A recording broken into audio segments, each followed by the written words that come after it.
மேடையில் வந்து போஸ்டரும் டெலிஃபோனும் இணைஞ்சிருக்கு.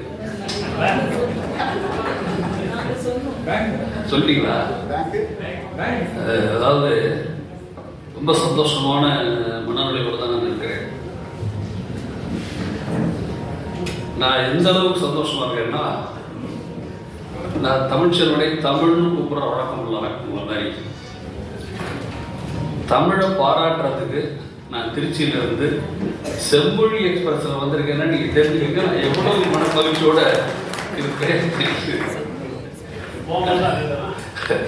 நண்பர்களே, கோவை நண்பர்களுக்கு ஒரு நல்ல விஷயத்துக்காக நன்றி சொல்லலாம். என்னன்னு கேட்டால், பொதுவாகவே நம்மகிட்ட அந்த பாராட்டுற குணம் எப்போ அதிகமாக இருக்காது.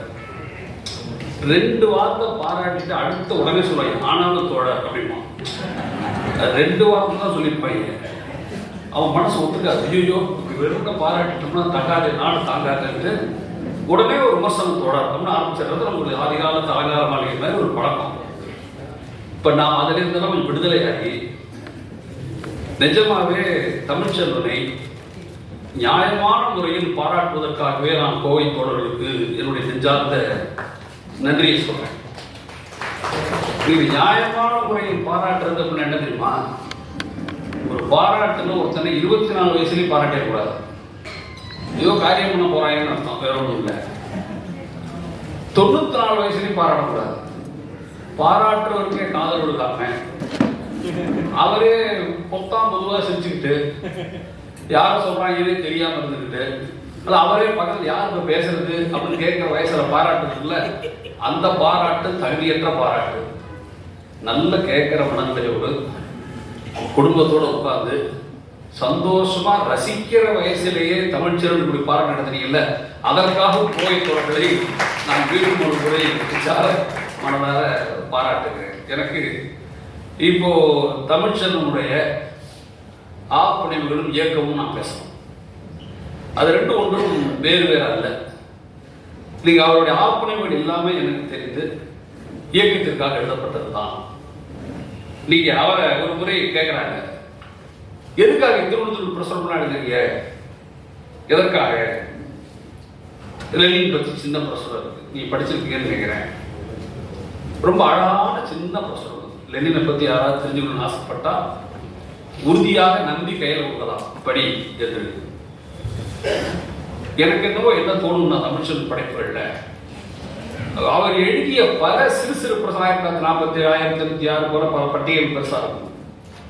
அந்த சிறு சிறு பிரசுரங்கள் தமிழ்ச்செல்வன் என்கிற புனைகதை எழுத தெரிந்த ஒரு சிறுகதையாளர் தான் பேர் வாங்காவிட்டாலும் பரவாயில்லை, தமிழ் சமூகம் விழிக்கட்டும் என்று எழுதிய அரும் கொடை என்பது என்னுடைய தாழ்மையான. நீங்க இப்படி சொல்லும் போது எனக்கு என்ன தோணுதுன்னா, தமிழ்ச்செல்வனுடைய வாழ்க்கை வரலாறு யாரோ ஒரு முறை அவர் பேட்டியில் கூட கேட்டிருக்காங்க, அவருடைய வாழ்க்கை வரலாறு எழுதணும் என்று. எனக்கு கூட தமிழ்ச்செல்வன் ஜிந்தாபாத் ஜிந்தாபாத் எழுதும் போது இவன் தோழர்கள்லாம் சால்வ் பண்ணியல, கிட்டத்தட்ட NLPTயுடைய வாழ்க்கை வரலாறு மாதிரி இருந்தது அவருடைய இந்த புத்தகம். அது மாதிரியே தமிழ்ச்செல்வன் தாமிய காசை பற்றியும் ஒன்று எழுதுன்னு இருக்காரு. நான் விளையாட்டு சொல்றேன். அப்போதான் அதுல அவர்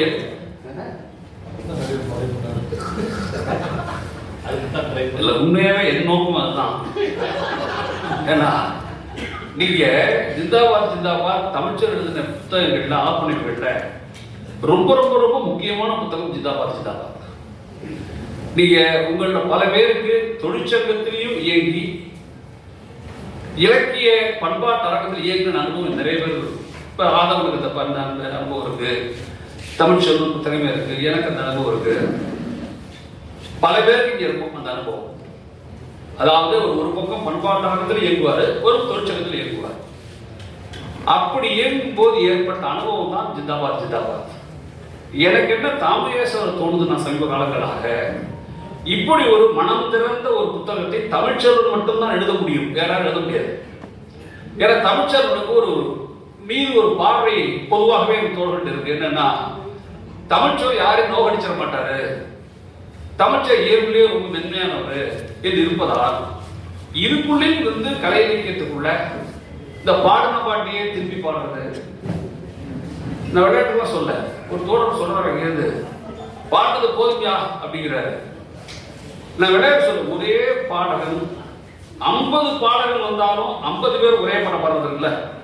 அது உட்பட பேச்சு நாடகம் எல்லாவற்றையும் ஏற்பட்டிருக்கிற தேக்கம் உட்பட தமிழ்ச்சோரனை போன்ற ஒரு தொடர்பு எழுத வேண்டும் என்பது என்னுடைய தொடக்கத்தில் சொல்லிட்டு போயிடணும்னு நினைக்கிறேன்.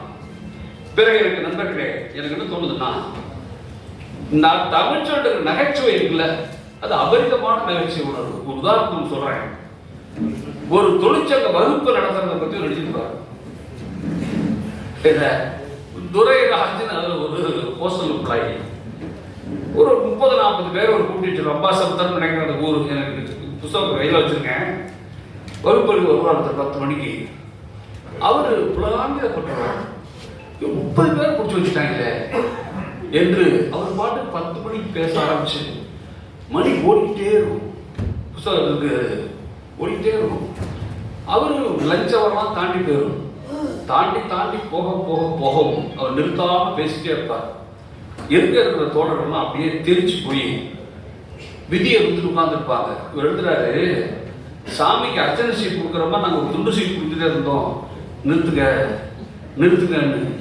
அவர் அதை பத்தி கவலைப்படாம புலகாங்கிதான் பேசிட்டே போய் என்ன இருந்தா கடைசியில சாப்பிட போவாங்க. அடுத்த பேச்சாளர் வந்துருவார் 3:30 மணிக்கு.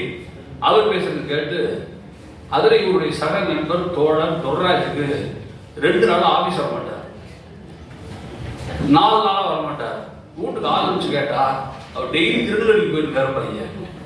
என்ன விஷயம்னா, அவருக்கு அந்த வகுப்பு அட்டன் பண்ணிட்டு வந்து காது கொடங்கிறது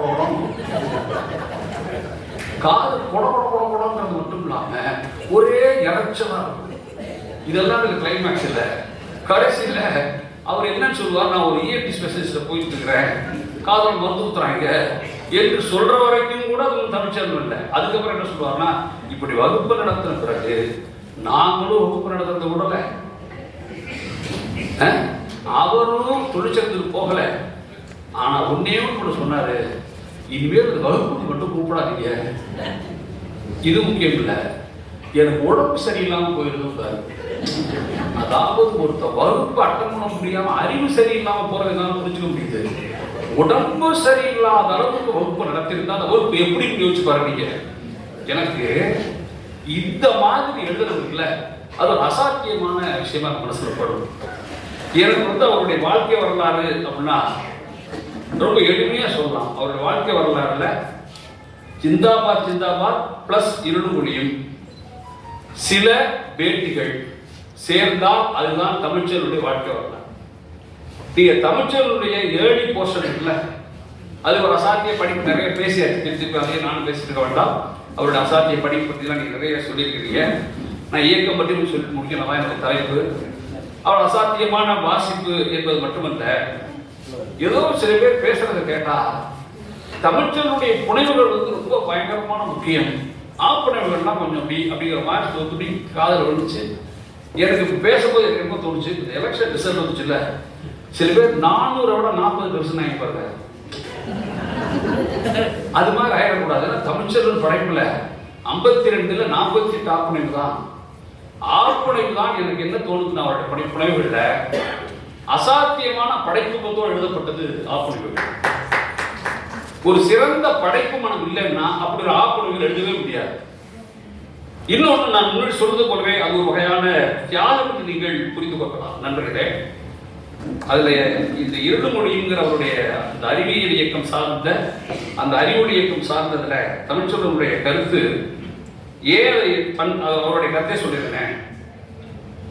அதாவது தனிப்பட்ட என் வாழ்க்கையை தலைகீழாக மாற்றி போட்டது அறிவொளிதான் என்று தமிழ்ச்சோரன் சொல்றாங்க. இப்ப எனக்கு ஒரு சின்ன கேள்வி இருக்கு. உட்கார்ந்து நம்மள யாருக்காவது வாழ்க்கை அனுபவம் இல்லாத ஒரு ஆள் இருப்பானா? வாழ்க்கை அனுபவங்கிறது எல்லாருக்கும் இருக்கு, சகலருக்கும் இருக்கு. அவரவர் வாழ்கிற வாழ்க்கையில் அனுபவம் அவரவருக்கு இருக்கு. ஆனால் ஏன் தமிழ்ச்செல்வனுடைய அந்த அனுபவங்களை இவ்வளவு பேர் கூடி பேசிட்டு இருக்கிறோம்? ஏனென்றால் சராசரி அனுபவங்களிலிருந்து எவனுக்கு வாழ்க்கைக்கு தேவையான ஒரு தத்துவ சரணை உருக தெரிகிறதோ அவன் மட்டும்தான் மீண்டும் மீண்டும் பேசப்படுகிறான் என்பதை மனதில்.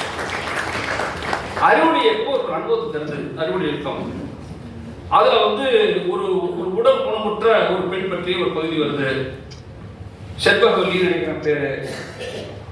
ரொம்ப காட்சி அப்படியே அது ஒரு கிட்டத்தட்ட ஒரு சிறுகதை, ஒண்ணுமே இல்லை. ஒரு ஊர்ல அறிவொழிக்காக போறாங்க. அப்ப அறிவொழியோட கலெக்டரோட பிரச்சனை நடுவில் ஒரு தேக்கம் வருது.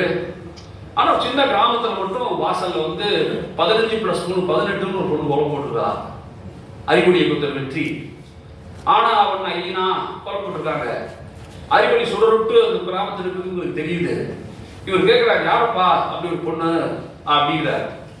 ஐயோ ஒரு பொண்ணு இருக்காங்க செண்பகவல்லி அவதான் அப்படின்னு சொல்றாங்க. அந்த பொண்ணு கால் ஊனம், காலை கெட்டிட்டு வந்து நின்று இந்த பொண்ணு தான் வராங்க. அப்போ தமிழ்ச்செல்வன் அதுதான் மதுக்கூர் பேசினார்ல, தமிழ்ச்செல்வனை தரிசிக்கிற இடம்னு. நான் தமிழ்ச்செல் தரிசித்த இடம் அந்த செண்பகவல்லி காலை கெட்டிட்டு வந்து நின்று நான் தான் வெட்கப்பட்டு, இந்த கம்பீரமா நான் தான் சொல்றது வேற, வெட்கப்பட்டு சொல்றது வேற. வெட்கப்படுறவரையும் உருவாயின்னு அர்த்தம்.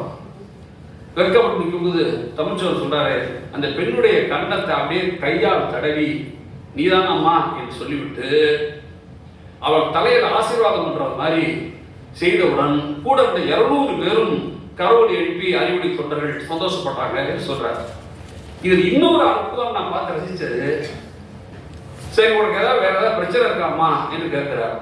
அண்ணே வேற ஒன்றும் பிரச்சனை இல்லைங்க, 2 பசங்களோட ரொம்ப தொல்லையா இருக்கு, அவங்க சரி பண்ணா அறிவொளி சரியாயிடும். வேற பொண்ணு யார் அந்த 2 பேரு? நான் பெரிய ஐரங்கி சரி பண்ண அறிவொளி எங்களுக்கு கெடுத்தவன் பேரும் மாடசாமி. அதுல அது பெரிய ஐரங்கி தான் உண்மையாவே. நான் படிச்சு அப்படியே ஆட்சி போயிட்டாச்சு. அவர் பேர் மாடசாமி நடா அப்படின்ட்டு 2 பேர் தண்ணி வண்டி.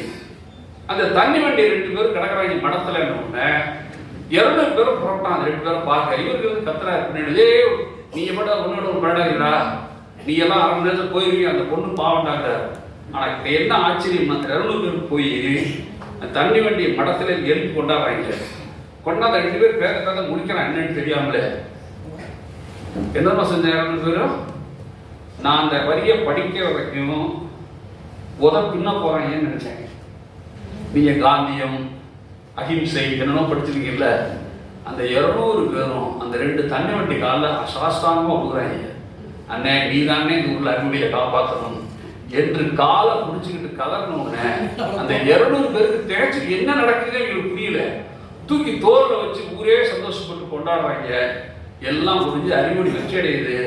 தமிழ்ச்செல்வன் கட்டுரையை முடிக்கும்போது முடிக்கிறாரு, அந்த செண்பகவல்லி எங்க இருக்கிற, உனக்கு கல்யாணம் ஆயிடுச்சா தாயி, எப்படி இருக்க, பார்க்க முடியலையே, எடுக்கும் போது மனசுல பட்டுச்சுன்னா ஒரு வேலையை செய்வது எவ்வளவு சிறப்பு, அதை விட சிறப்பு அந்த வேலையில் பங்கேற்றவர்களை நெஞ்சார மனதார கொண்டாடுவது என்ற பண்பு தமிழ்ச்செல்வன். அதனாலதான் தமிழ்ச்செல்வனுடைய விழாவை தன் விழாவை எல்லாம் நினைக்கிறதுக்கான காரணம். நீங்க எனக்கு என்ன தோணுது, ஆப்படியோட பொறுத்தவரை அவருடைய ஜிந்தாபாத் ஜிந்தாபாத் எனக்கு முக்கியமானு சொன்னேன். இன்னொன்னு சொல்லிட்டு போயிடுறேன், தன்னியல்பா செய்யற வேலை இருக்குல்ல, தன்னியல்பா தாமியசலை கூட சொல்றேன். தாமியசர் மாநில செயற்குழு செய்யற வேலையை செய்யறது வேற, தாமியசாவை சர்க்குலர் போட்டு ஆதவ திசை கையெழுத்து போடுற சர்க்குலர்ல செய்யற வேலையை வேற. அந்தந்த ஊரின் தன்மைக்கேற்ப அவர்கள் முயன்று வேலை செய்யறதுக்குல்ல, அத்தகைய வேலைதான் ஒரு அமைப்பை ஈர்ப்போடு வைத்திருக்கு என்பதற்கு அந்த அறிவொளி இருள்மொழியில அவர் சொல்றது. சங்கரன் கோயில் இருந்த நமது மதிப்புக்குரிய தோழர் இப்ப இருக்கிற மதியழகன் நடராஜன் போன்ற தோல் செய்த அந்த ராக்கோட ஐயங்கிற விஷயத்தை சொல்றாங்க. நீங்க படிச்சிருப்பீங்க, புத்தகம் இருந்து. எனக்கு என் மனசுக்கு ரொம்ப பிடித்த புத்தகம் இருள்மொழி. தமிழ்ச்செல்வன் எடுத்துக்கணி அவர் சிறுகதை நான் படிச்சிருக்கிறேன். சுவனகம் நல்லா சொன்னாரு. எனக்கு ரொம்ப இந்த ஈர்த்த போது இருள்மொழியின் ஜிந்தாபாத் ஜிந்தாபாத். காரணம், ஒரு தொழிற்சங்கவாதியாக இருந்து இவர் வந்து கோஷம் போடுறதுக்கு ஒருத்தர் சந்திச்சார்ல, கோஷம் போடுறதுக்கு நம்பிசாரா சார், நம்பிசார் ஏன் திரும்ப நாகப்பட்டினத்துல இவருக்கு ஒரு நம்பிசார் இருந்தார்னா எனக்கு ஒரு அரங்கராஜன் இருந்தார். தமிழ்ச்செல்வனுக்கு ஒரு இசைக்கியனாச்சு இருந்தால் எங்களுக்கு ஒரு தனசேகரன் இருந்தார். எந்த ஊரிலெல்லாம் தொழிற்சங்கங்களின் கூட்டமைப்பு இருக்குல்ல, அந்த கூட்டமைப்பு என்கிற வடிவமே செஞ்சு போயிடுச்சு. பல சிறு சிறு நகரங்கள்ல தொழிற்சங்கங்களின் கூட்டமைப்பு தான் அந்த ஊருடைய தலையெழுத்து தீர்மானிக்கும். என்னுடைய சொந்த அனுபவம் இதே டெலிபோனிக்ஸ் அவர் எழுதியிருக்காங்க கட்டுரையில. டெலிபோனிக்ஸ் அதே ஸ்ட்ரைக்ல தான் நாகையில உண்ணாவிரதம் வந்து கொடுத்தப்பட்டது. அப்போ இருந்த ஜாயிண்ட் ட்ரேட் யூனியன் கவுன்சில் நான் செக்ரட்டரி, ஆரோக்கிய தனசேகரன் பிரசிடென்ட். அப்போ யார் தெரியுமா இருந்தது? அடிஷனல் கலெக்டரா இருந்தது இறையன்பு. இறையன்பு அப்பதான் ஜாயின் பண்றாரு, நாகப்பட்டினத்துல டிப்டி கலெக்டரா ஜாயின் பண்றாரு. கோஆர்டினேஷன் கமிட்டி சார் பேச்சுவார்த்தை போறோம். பேசுகிற அனுபவம் கொஞ்சம் விரிவான பேச வேண்டிய அவசியம் இல்லை. ஆனால் அந்த பேச்சுவார்த்தையில் ஈர்க்கப்பட்டு தான் இறையன்பு தாமுயச பாரதிதாச நூற்றாண்டை திருநெல்வேலி மாநாடு முடித்த பிறகு நடத்தணும்ல, அதை துவங்கும் போது சிறப்பு கலந்துட்டார்.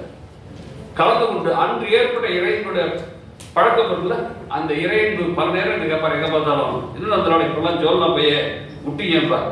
நான் சொல்ல ஜோல்னா பைய என்ன விட்டுருச்சு, ஜோல்னா பைய நான் விடல, ஜோல்னா பைய என்ன விட்டுருச்சு என்று சொல்றோம்ல. அப்ப என்னன்னா இந்த பண்பாட்டு களத்தையும் தொழிற்சங்க களங்களையும் நீங்கள் ஒரு சேர பராமரிக்கிற பண்பு இருந்தால் தொழிற்சங்கம் சிறப்பாக இருக்கும், பண்பாட்டு களம் சிறப்பாக இருக்கும் என்பதுதான் தமிழ்ச்சி அனுபவமாக இந்த புத்தகம் முழுவதும் தெரிகிறது. அப்ப தமிழ்ச்சனுடைய அனுபவங்கள் என்பது ஏறக்குறைய என்ன தோணும்னா எளிய மக்களை பற்றி ரொம்ப கவலைப்படுகிறார் எல்லாருமே சொல்றாங்க. அது ரெண்டுலையுமே பார்க்கலாம். நீங்க அந்த தொழிற்சங்க புத்தகங்களையும் பார்க்கலாம், அவருடைய இருமொழியை பார்க்கலாம். ரெண்டுமே எளிய மக்களை பற்றி ரொம்ப பேசுவது. அது போலவே இன்னும் சொல் தோன்ற புத்தகம் நாட்டார் தெய்வங்கள் நம் தேச அணி என்று வழிகாட்டினோடு முன்னெடுத்திருக்கார். நாட்டார் தெய்வங்களை எப்படி புரிந்து கொள்ள வேண்டும், நாட்டார் தெய்வங்கள் எப்படி நேசனையாக மாறும் என்பதையெல்லாம் யோசிக்கும் போது எங்க உங்களுக்கு புரிதல் வரும்னா, ஆடு கோழி வெட்டும் தடை சட்டத்தை ஜெயலலிதா காலத்தில் கொண்டு வந்தாங்க. எனக்கு தெரிஞ்சு ஞானி உட்பட அதை ஆதரித்தார் அந்த சட்டத்தை. பல முற்போக்கு அரசியல் கட்சிகள் கூட ஆடு கோழி வெட்டுவது தடையை ஆதரித்தார்கள். கிட்டத்தட்ட வள்ளலாருடைய பேச்சு மேல் நம்ம ஆயிட்டாங்க என்று. ஆனால் தாமுயசா மட்டும்தான் என் ஞாபகம் சரியாக இருந்தால் மிக சரியாக புரிந்து கொண்டது. ஏன்னா இந்த பெருந்தெய்வ வழிபாட்டுக்கும் நாட்டார் தெய்வத்துக்கும் ஒரே பிரச்சனை, பலியிடுறது தான்.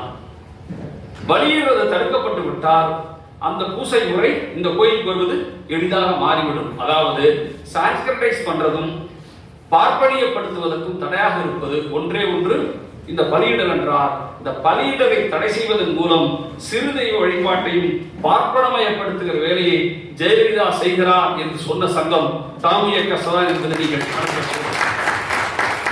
நாம் அந்த நிலை எடுத்த பிறகுதான் கட்சிகள் மாறின, ஞானி உட்பட மாறினார். அப்போ அப்படிப்பட்ட ஒரு புரிதலை உருவாக்க கையாளையும் தமிழ்ச்செல்வன் தான் கொண்டு வந்தார். அது போலவே எனக்கு நண்பர்களே, வஉசி சுதேசி தொழிற்சங்க இயக்கும் ஒரு அருமையான புத்தகத்தை தமிழ்ச்செல்வன் சின்ன புத்தகம் கொண்டு வந்திருக்காங்க. நீங்க அந்த புத்தகத்தோடு ஒப்பிடணும்னு நினைச்சீங்கன்னா சிவசுப்ரமணியன் எழுதிய வஉசி அறிமுகம் என்பதை ஒப்பிட்டு பார்க்கலாம்.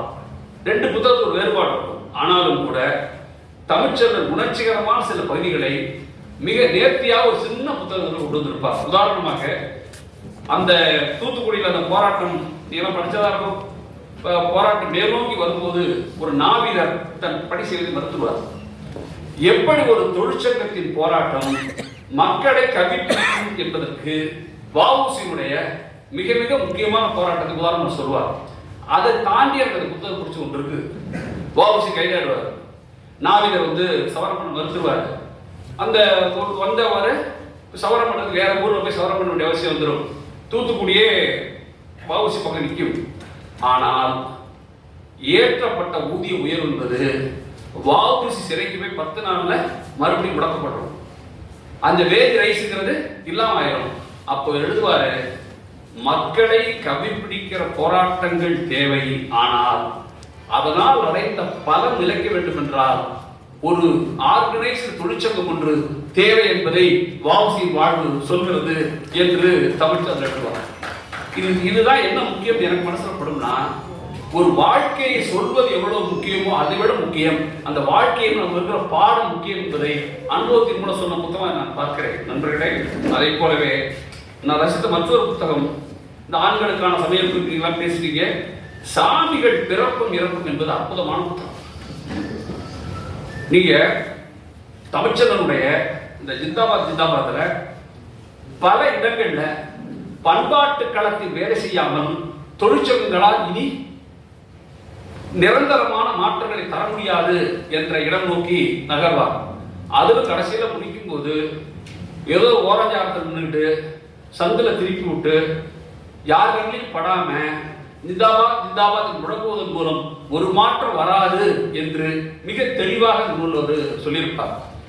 அதனுடைய எக்ஸ்டென்ஷனாக தான் நான் வந்து இந்த சாமிகள் பிறப்புங்கிறவங்க பார்க்குறேன்.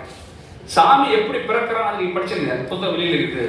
என் சொந்த அனுபவம் உண்டு. ஒரு முறை நான் திருச்சியிலேருந்து சென்னை போகும்போது பல்லவன்ல, ஏன் பல்லவன் சொன்னா பகல் நேரத்து வண்டி போகும்போது இந்த செங்கல்பட்டுக்கும் மதுராந்தகம் நடுவில் ஒரு பெரிய ஒரு அனுமரம் செலவு வரும்.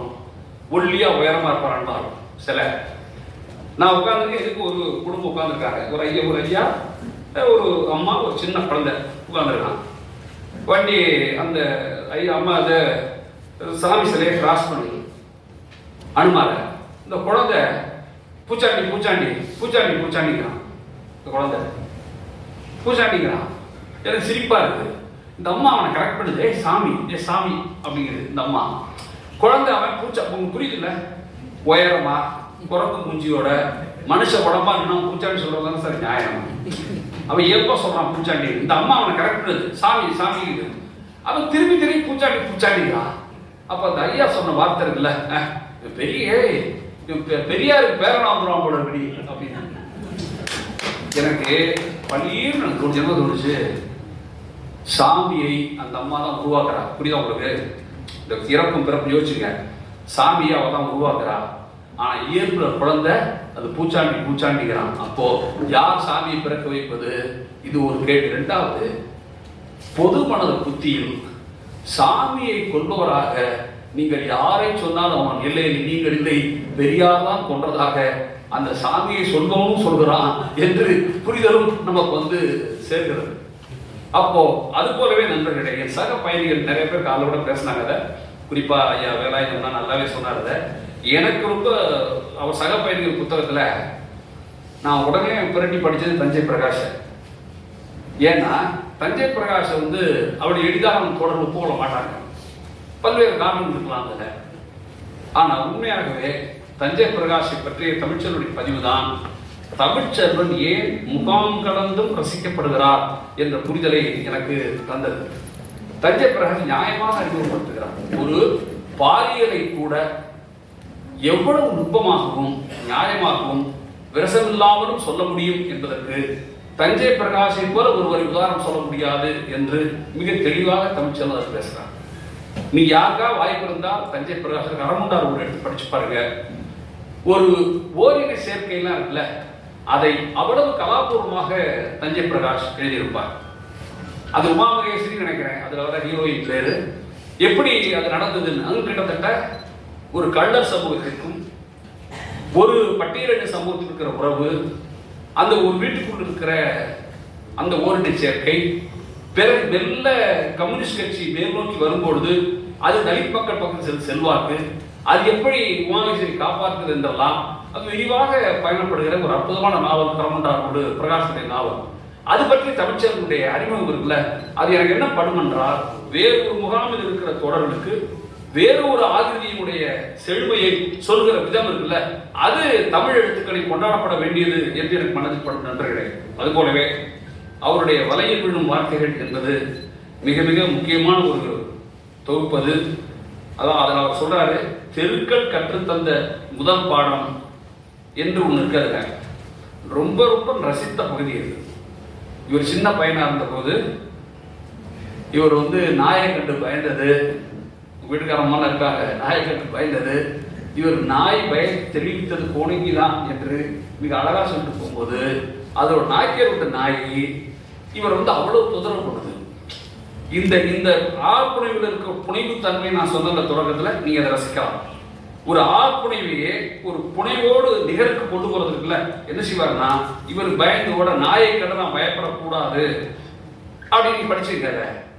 அதுல அந்த செல்லையா விட்டு நாய் தான் எனக்கு சொல்லி தந்தது என்று சொல்லும் போது, அந்த குருநாதர் சொல்லுங்கள, குருநாதர் சொல்றோம்ல, அந்த குருநாதர் என்கிற வார்த்தைக்கு பதிலாக அவரை அந்த தெருநாய்க்கு அவர் என்ன சொல்றாருன்னா, தெருநாய் தான் அது. அவர் வந்து ஒரு தோல் மேல கையை வச்சிரும், அது கால் வச்சிரும். இவர் தம்பி வந்து ஒரு கல்லை கொண்டு அடிப்பாரு, கல்லை கொண்டு அடிச்சா நாய் போயிட்டு போகும்போது அது நாயை வந்து குருநாதர் போல எனக்கு இருந்தது என்ற சொல்ல பயன்படுத்தி கிட்டத்தட்ட ஒரு நாய் எல்லாரும் நாய் துரத்திருக்கும், எல்லாரும் நாய் அனுபவம் இருக்கும். ஆனால் அது எப்படி சுவையாக சொல்வது ஒரு ஆப்புடைவில் என்ற மொழியை கூட மிக அற்புதமாக கையாண்டவராகவே எனக்கு தமிழ்ச்செல்வன் படுகிறார் நண்பர்களே. அதுபோலவே அந்த நாயை வீட்டு நாய் தான் பாடத்தை கற்று தந்த குரு நாயார் என்று சொல்றாரு முன்னாடி. குரு நாயார்ங்கிற சொல்ல படிச்சுட்டு நான் கொஞ்ச நேரம் விடுத்து சிரித்தேன். குரு நாய் இந்த குரு நாயரை சொல்லிட்டு சொல்லுவாரு, இந்த பாருங்க, காலமெல்லாம் ஏதோ நாய்க்கு பயந்தே வாழ வேண்டியிருக்கு. என்ன சாப்பிட்டீங்க? நாய் என்ன எடுத்துறீங்க இப்போ? அப்போ நாயின்னு சொல்றது தைரியம் வேணும். நல்ல மனசு வச்சுங்க, இது நாய் தான் அப்படி சொல்ல தைரியம் வேணும். அது கடிச்சிருமே பயந்தா கோடஞ்சி கல்லு கொடுத்து அடிக்க சொல்லுவாரு, அடிச்சுக்கலாம் என்று சொல்லும் போது எனக்கு என்ன தோணுதுன்றால், தமிழ்ச்சல் ஆப்புடைவுகள் மிக மிக முக்கியம் என்று மனிதப்படுகிறது. அது போலவே இந்த சிறு பிரசம் நான் சொல்லிட்டேன். லெனினுடைய அந்த சிறு பிரசம் நான் ரொம்ப ரசித்த ஒரு பிரசம். அது போலவே அவருடைய மற்ற ஒன்று சொல்லணும்னா 1947 அந்த தேச பிரிவினை இருக்குல்ல, தேச பிரிவினை. அதாவது சிறு பிரசுரம் என்பது அளவில் சிறியது என்று தான் பொருளே தவிர அர்த்தத்தில் சிறியது என்று பொருள் அல்ல. சில பேர் 500 பக்கம் எழுதுவான், நமக்கு பயமா இருக்கும். ஆமா, நமக்கு பயமா இருக்கும், இது வச்சு என்ன செய்ய போறோம் தெரியலையே. கைக்கு வேணா அணவு கொடுத்துக்கலாம், வேற ஒன்றும் பண்ண முடியாது.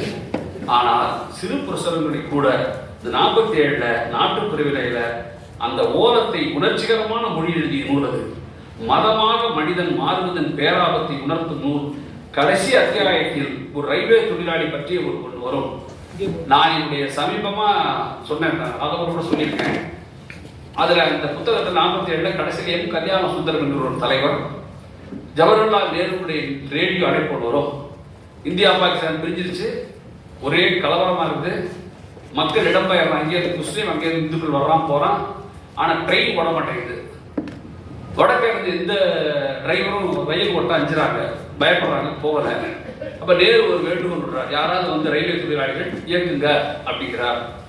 அந்த அழைப்பை வந்து கல்யாண தலைவர் ஏற்று அவரு ரயில்வே தொழிலாளிகிட்ட, தர்ஷ ரயில்வே எம்ப்ளாயிஸ் யூனியன் இருக்குல்ல, அந்த யூனியன் தோழர்கிட்ட பேசுறாரு.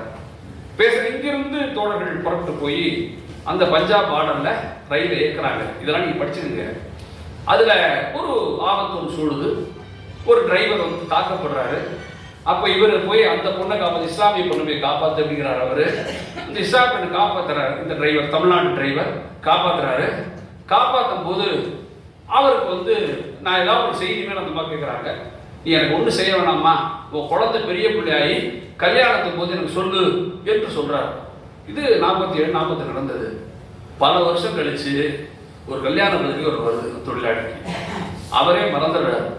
இப்ப நினைவுட்டு பார்த்தனா நான் சொன்ன பிளாஷ்பேக் போது நடக்குது. ஆஹா, அந்த ரயில்வே ஸ்டேஷன்ல காப்பாற்றும் போது சொன்னமே ஒரு அம்மா, அந்த அம்மா பத்திரிகை நிமிஷம் போல இருக்கு என்பது புத்தகம் முடியுது.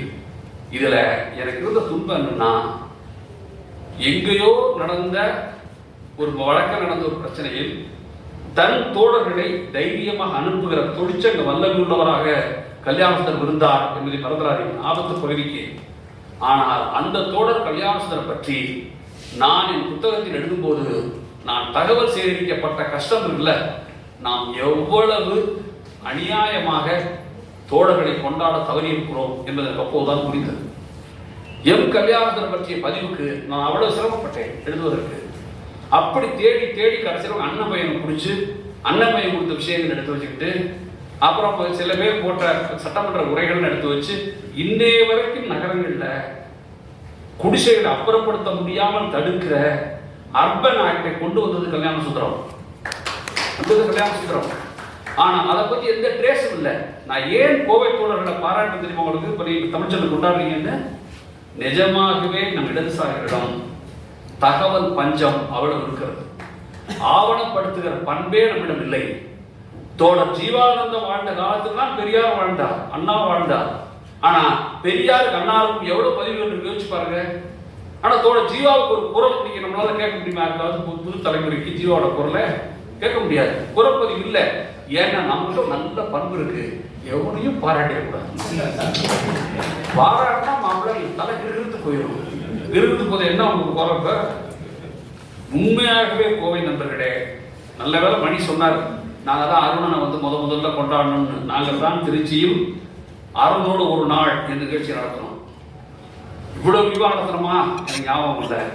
ஆனால் தைரியத்தோடு ஒரு நாள் முழுதும் அருணுடைய பல புத்தகங்களை நாள் முழுதும் நடத்தணும். அதை விட சிறப்பாக இப்படித்தான் நடத்தணும். நம் தோழர்களை நாம் கொண்டாடணும். இதனுடைய தொடக்கமாக வைத்துக்கொண்டு இனி நம்மிடம் இருக்கிற நல்ல ஆளுமைகளை, அவர் பாடகராக இருக்கலாம், கருத்து கிருஷ்ணன் இருக்க உட்கார்ந்துருக்கலாம், பாடகராக இருக்கலாம், ஓவிய நண்பராக இருக்கலாம், ஓவிய நண்பராக இருக்கலாம், அல்லது யார் அதோ லட்சுமணபுரம் உட்கார்ந்துருக்காரு, அவரை யாரை வேண்டுமானாலும் தோழர்கள் கொண்டாடுகிற பழக்கத்தை உருவாக்குங்கள். வரலாறு காப்பாற்றப்படும். விடைபெறுகிறேன்.